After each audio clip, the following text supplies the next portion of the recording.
Salut à tous et bienvenue sur AZ237.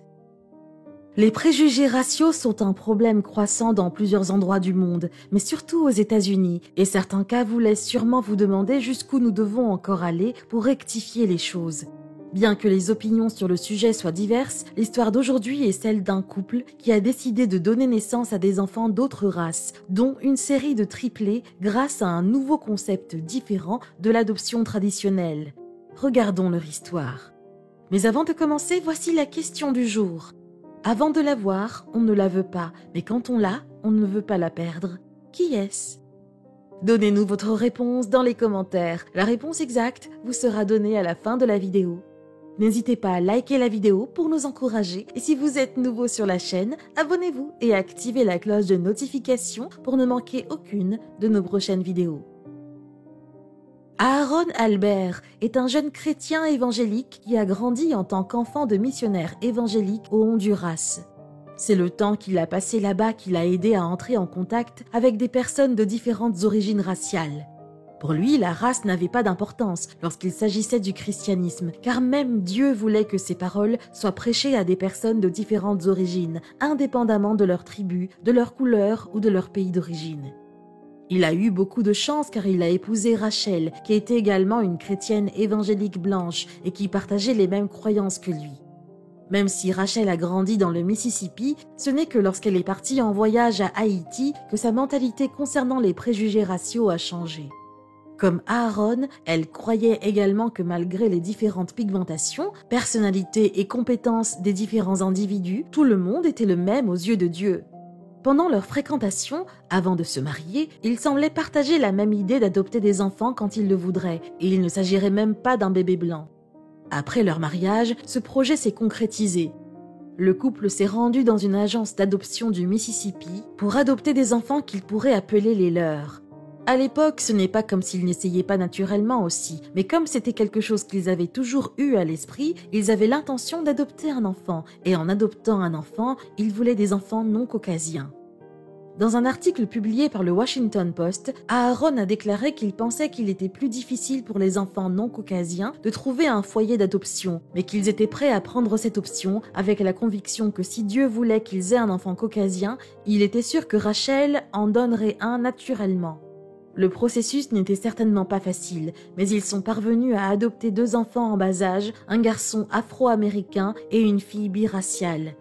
Dans les années qui ont suivi, les choses n'étaient évidemment pas faciles, surtout dans un pays où les gens ont des opinions diverses.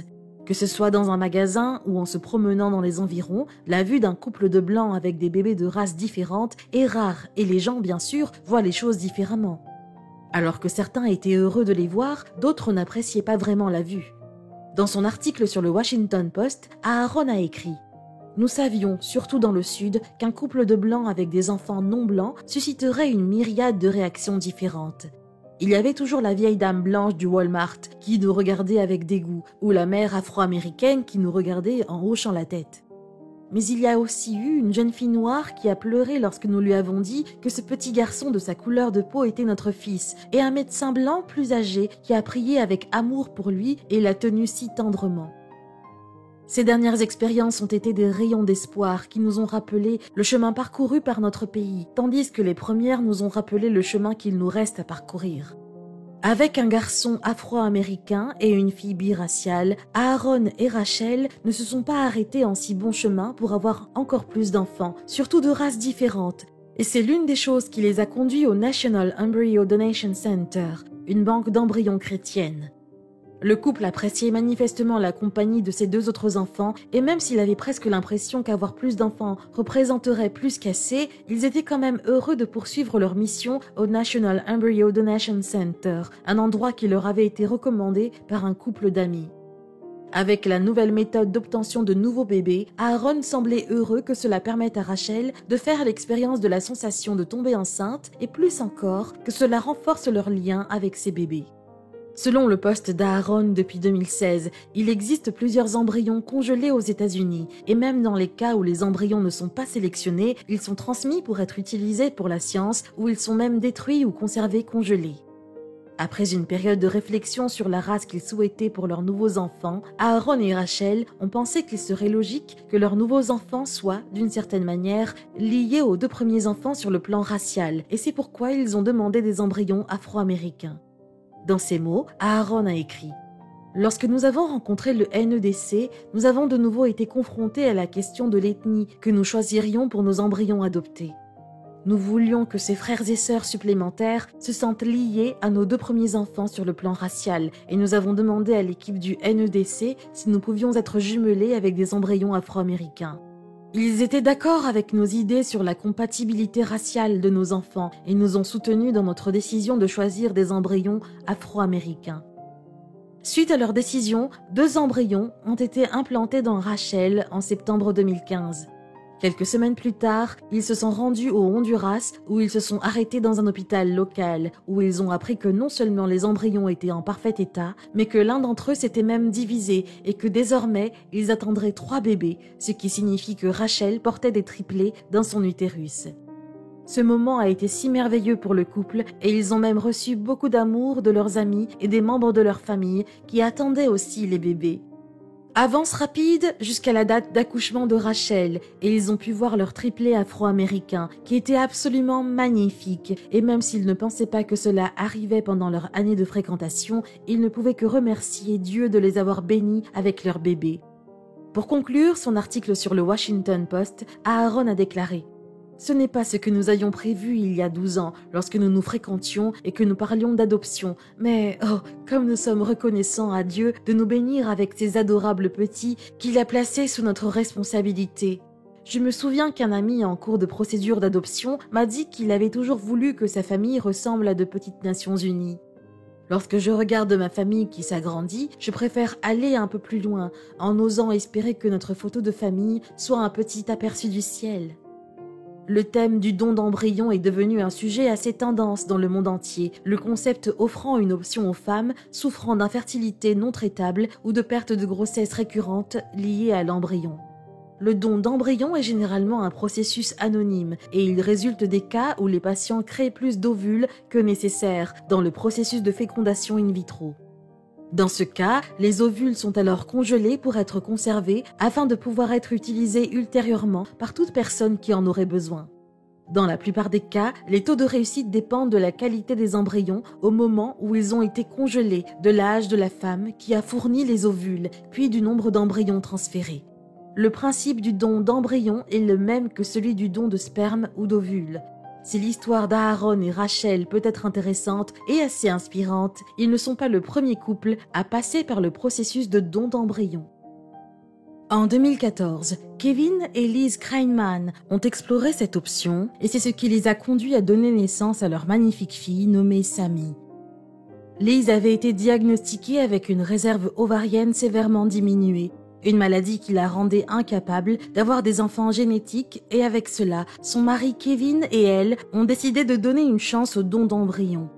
La particularité de l'embryon qu'elle a reçu est qu'il avait été stocké pendant 7 ans et qu'il était le produit de la FIV d'un autre couple qui avait été mis au frigo en 2006, soit environ 7 ans avant d'être implanté chez Liz. Au début, Liz avait essayé cette option 2 fois avant de donner naissance à Sammy, mais à ces 2 occasions, cela avait conduit à des fausses couches précoces et il semblait presque que cela ne marcherait pas jusqu'au 3e essai.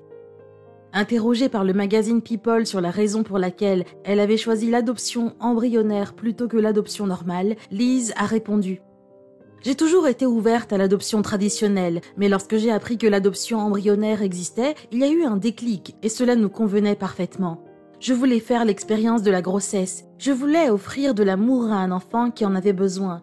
Je voulais faire l'expérience de la naissance. L'adoption embryonnaire semblait être une voie intéressante et inexplorée vers la parentalité, et cela semblait être une chose étonnante et excitante à laquelle participer. » Dans une autre histoire, également aux États-Unis, un couple a donné naissance à un bébé issu d'un embryon donné il y a 27 ans en 2020 et même ce n'était pas leur première fois puisqu'ils avaient déjà utilisé cette option avec leur premier enfant qui était issu d'un embryon donné il y a 24 ans.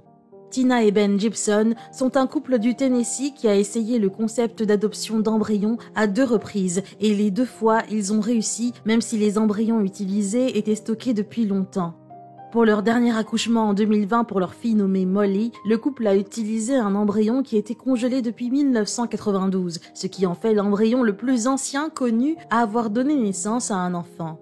L'autre tentative réussie du couple provenait d'un ovule qui avait été congelé pendant 24 ans avant d'être implanté dans Tina pour donner naissance à un enfant en bonne santé qui avait déjà 3 ans au moment d'accueillir sa petite sœur. Le couple était évidemment heureux et même Tina était particulièrement reconnaissante car elle avait pensé qu'une grossesse ne fonctionnerait pas pour elle. Elle a déclaré à NBC News: « J'avais tellement peur d'ouvrir mon cœur à la possibilité d'une grossesse, j'avais tellement peur que ça ne marche pas. Et qu'on me l'arrache à nouveau. » Aujourd'hui, Tina est heureuse d'être la mère de ses filles qui, selon elle, sont un miracle. Quelle est votre opinion au sujet de cette histoire? Dites-le nous dans les commentaires. Et maintenant, la réponse à la question du jour. La guerre. Une solution alternative? La vie. Bravo à tous ceux qui ont trouvé la bonne réponse. Nous voici arrivés au terme de cette vidéo. Merci de l'avoir regardée jusqu'à la fin. Surtout, n'oubliez pas de la liker et de la partager autour de vous. À très bientôt sur AZ237.